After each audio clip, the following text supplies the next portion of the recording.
Christian Bourque is the Executive Vice President and a Senior Partner at Léger, and he is in Montreal. Janet Brown is a Principal at Janet Brown Opinion Research, and she is in Calgary. And both of them are here to sort of get down to brass tacks on why we are where we are and where we are. Now, Christian, you have a poll that's just been released today, shows those Liberals and Conservatives tied. We've been saying this forever. But after that debate, or the debates that we saw last week, what kind of shifts have you seen? Not much. To tell you that we're basically over the past week, we're seeing that in Ontario, the race is even closer and should be a nail biter, certainly in the 905 area in particular. We are seeing the NDP trending down a little bit in Ontario, but again, not major movement, but some trickling of their support. And the Liberals are probably looking at that number very intently. What we've seen as well since the English language debate is a bit of a bump upwards for Bloc Québécois support in Quebec. Now at 30%, they basically have gained what they had lost since the start of the campaign. Their campaign was not going well up until last Thursday night, where they felt anyway that they got a bit of a boost from that question that we all recall. And right now, it basically may prevent the Liberals from making key seat gains in the province. But again, we are within 1 or 2%, within the margin of error of the survey, of a good evening for the Bloc Québécois or a tough one. Yeah, and it's fascinating to hear you say that. I mean, if you can just expand on the Quebec question there for a moment, because you say it could disadvantage the Liberals, but there's also a scenario where it could disadvantage the Conservatives. It just depends on how things play out. Yeah, two key numbers. At 30% of support right now, it means that the Bloc Québécois is probably close to about 40% of vote intent among Francophone Quebecers. So off the island of Montreal means basically they are playing a role in potentially every single seat. They could play spoilers for the Liberals. They could as well in the Quebec City region. They may actually steal a seat from the Conservatives and certainly prevent gains on the Conservative side. They were hoping to make some gains in the Quebec City area. But right now at 19%, it's not enough for the Conservatives at this time. And they have lost a bit of the momentum they were gaining early in the campaign, where they were over that sort of magical 20% threshold. Now they're just below it. Again, not massive movement, but a lot of three-way races. We will get some surprises. And again, we probably will know the winners of some of these ridings very late into the night. Janet, I know you've been running focus groups in the time after the debate. And of course, we spend so much time looking at the leaders on message, on the road, individually, but have very little interaction between them. And so those debates are somewhat more unique moments. Have you seen some shifts since the debate in the way in which people perceive the leaders? Well, as Christian said, we're not really seeing any shifts in the quantitative data. And as far as the qualitative data is concerned as well, the people that participated in my focus groups, most of them said the debate wouldn't change their mind about stuff. Now, out here in Alberta, people really thought that Aaron O'Toole had a good showing. They thought he sort of seemed prime ministerial, and he seemed sort of to have some presence and some reserve, and he seemed to stay out of the fray during the English debate.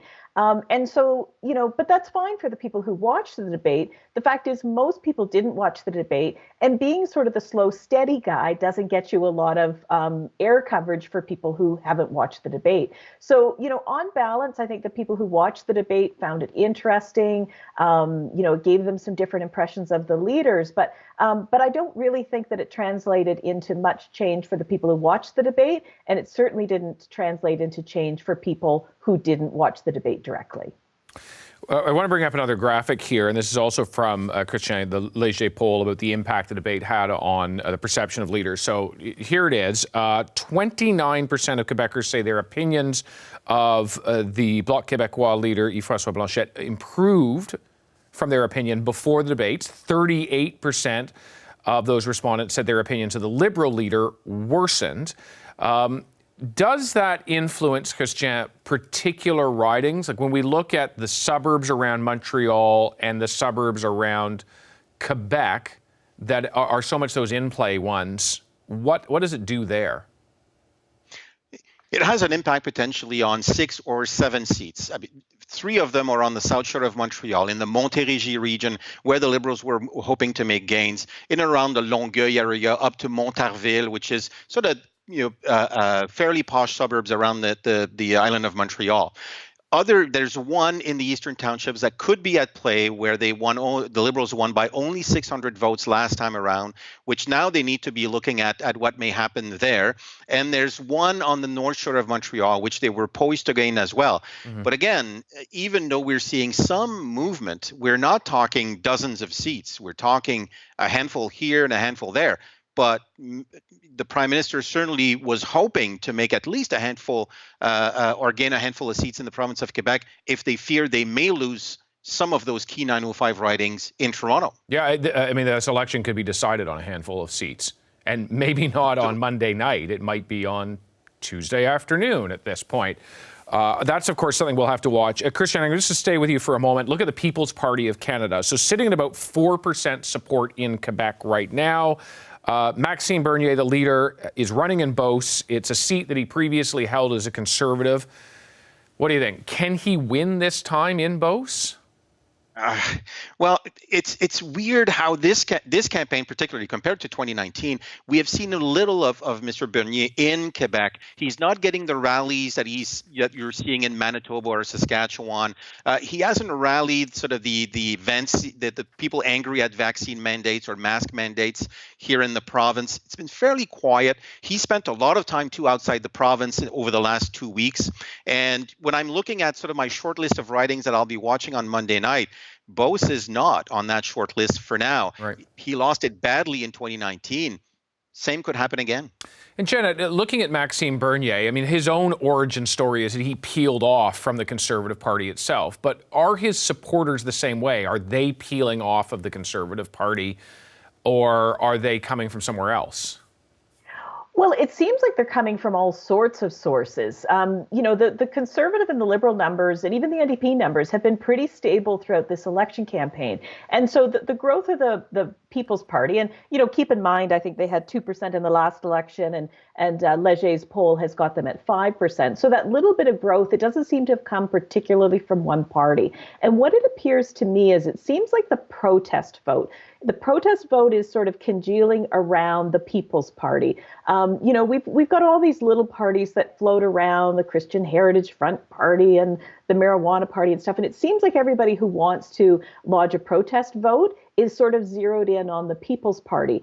And that's happening everywhere except, funny enough, here in Quebec, here in Alberta, where we also have the Maverick Party that's sort of registering at a high level, mm-hmm. or at least they're starting to register in at about 5%. So I would say outside of Alberta, the protest vote seems to be going to the People's Party. Here in Alberta, it seems to be divided between the People's Party and the Maverick Party. So, in Alberta, if you're anti-vax, you find Bernier's message very appealing. But if you're sort of more of a separatist, an Alberta separatist, you're finding the Mavericks to be more appealing. And so, Jenna, just briefly, because I've only got seconds left with you here, but do you see the potential that the PPC vote could harm other parties, or is it entirely that protest vote and it's not coming at the expense of, say, the Conservatives?